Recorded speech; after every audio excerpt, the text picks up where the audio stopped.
Nes I gofyn am help cyn I pethau mynd i'r pwynt lle dwi'n methu dod nôl. Enw fi yw Lewis, a dyma profiad fi o fyw gydag anhwylder bwyta. Mae wahanol ffyrdd o gael anhwylder bwyta. I fi, yr un sydd gen i, yw delwedd corfforol. A dwi'n siŵr mae lot o bobl yn clywed am bodydismorphia. Dych chi methu gweld eich corff, eich hun, fel mae pobl arall gallu gweld chi. Yn syml iawn, dych chi'n clywed pobl yn dweud pethau fel I look fat, dwi'n meddwl chi'n dew, a dyw person ddim. Ond mae'n fath o dysmorphia di hwnna, lle chi'n methu adnabod eich hun yn edrych. Achos o'n i'n fixated ar sut mae pobl arall yn edrych, a o'n i ddim yn edrych fel yna. O'n i'n dechrau mynd yn drist ac yn flin efo fy hun, a wedyn dyna sut nath e dechrau. Dwi ddim un peth kind of sydyn. I fi, oedd lot ohono fe'n dod o dwi eisiau pobl i hoffi fi, neu derbyn fi. O'n i'n tua 14 pan oedd y tueddiadau yma dechrau mynd tuag at anhwylder bwyta. Felly, pan o'n i yn fy arddegau cynnar, dyna pryd o'n i'n dechrau sylwi ar sut dwi'n edrych, a edrych ar pobl arall gwmpas fi, pobl yn y cyfryngau, a dechrau cymharu fi hun gyda nhw.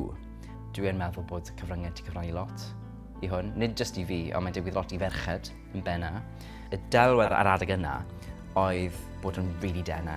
Okay, Moss, nothing tastes as good as skinny feels. Oedd gwefannau fel Tumblr yn eitha toxic. Oedd lot o fel blogs i helpu pobl i cael anhwylder bwyta sy'n swnio'n effernol nawr pan ti'n dweud e. Ond oedd e mor normal ar y pryd. Mae pobl yn dweud pethau dyn nhw ddim yn sylweddoli sydd ddim yn helpu. Oedd rhywun yn dweud, you're looking good.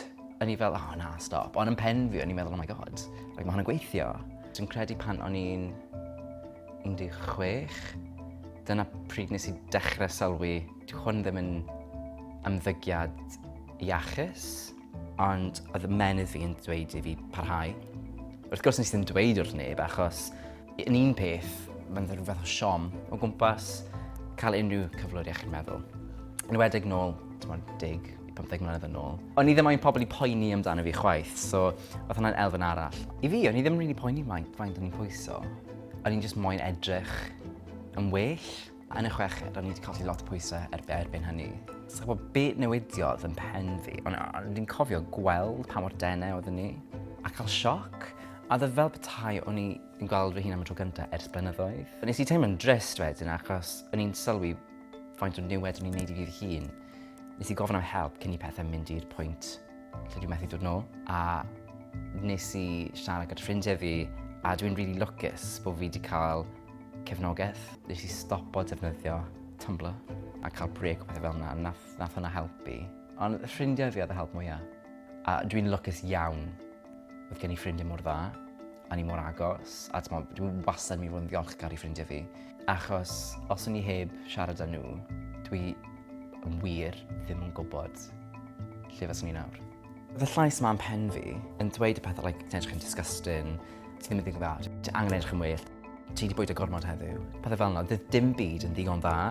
Gallwn ni mynd diwrnod heb fwyta, a wedyn yn pen fi, fydd llais fel, gallwn ti dal gallu gwneud, mynd am run. Fel ti'n gwythio dy hun wedyn, a dyna sut mae'n mynd yn waith ac yn waith. A mae'r stres bob dydd, mae'n cymryd tôl mawr. O'n i'n diblino trwy'r amser, achos o'n i'n bwyta digon, a o'n i'n trio cadw'r ffasad yn mynd yn ddigon hir. Gyda cyflerau fel hyn, dyn nhw ddim jyst yn diflannu ac yn mynd. Weithiau byddai'n mynd cyfnod hir, a fyddai'n bron yn anghofio am y peth. Wedyn falle bydd rhywbeth yn digwydd, a falle byddai'n stryglo chydig bach eto. Os dwi'n gwybod bod y llais na yn pen fi'n dechrau siarad lan, a dwi'n cael y meddyliau yma yn dechrau, dwi'n gwybod be I wneud I sicrhau bod e ddim yn cymryd drosodd. A dyna'r thing pwysica, mae arferion ddim yn marw'n hawdd. Os dwi'n cerdded heibio drych neu ffenest, dwi'n tynnu bol fi mewn pan dwi'n cerdded heibio, fath o instinct. Os dwi'n edrych ar menyw, y llygyd fi yn syth yn mynd i'r rhifau. Mae hwnna'n dangos pa mor ddwfn mae fe, ond fel ni wedi dweud, mae rheoli'r cyflwr i sicrhau bod hwnna ddim yn cymryd dros y beth dwi'n gwneud. So dwi'n gallu edrych ar fe a gweld e fel rhif a cario ymlaen. Un peth pwysig dwi'n rili moyn dweud yw bod cyflwr pawb yn wahanol. Mae pawb yn delio gyda cyflerau fel yma mewn ffyrdd gwahanol. Dwi'n teimlo'n lwcus fel bod fi wedi bod yn rhywun sydd wedi gallu rheoli fe achos nes i cael lot o help pan o'n i'n lot iau. Dwi'n meddwl mae lot o push wedi cael ei roi ar body positivity i fenywod sydd yn wych, a dwi'n mor falch o weld hynny. Ni'n gwybod bod yna problem lle mae'n anoddach i ddynion siarad am iechyd meddwl. Mae angen gwneud mwy i sicrhau bod dynion a bechgyn yn teimlo'n cyfforddus siarad am y peth yma. Yn prifysgol, nes i dechrau rhedeg. Nes i wneud hwn achos fel dull i helpu fi i fod yn fwy iach. Nath hwn helpu fi achos dwi'n person eitha cystadleuol.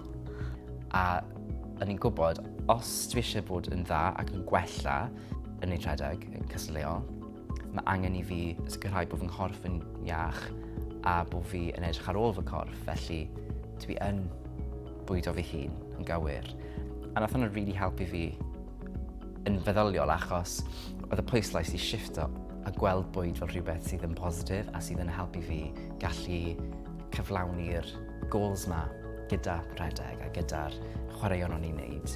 Fyswn i byth yn diffinio fy hun gyda asthma, mae gen i asthma. Fyswn i byth yn diffinio fy hun gyda hwnna, a fyswn i byth yn diffinio fy hun gyda anhwylder bwyta achos mae lot mwy i fi na just hwnna. Mae'n cofio dych chi lot mwy na'r cyflwr ma, a chi'n mynd i cyflawni lot mwy. A dwi'n credu dyna'r neges dwi'n rili eisiau cyfleu. Mae lot mwy i fywyd nag anhwylder bwyta. Ar y pryd, mae'n teimlo'n rili anodd, a mae'n teimlo fel, sut mae hwnna'n mynd i wella, ond mae fe'n wella. Mae'n swnio'n cliché, ond mae fe wir yn gallu gwella.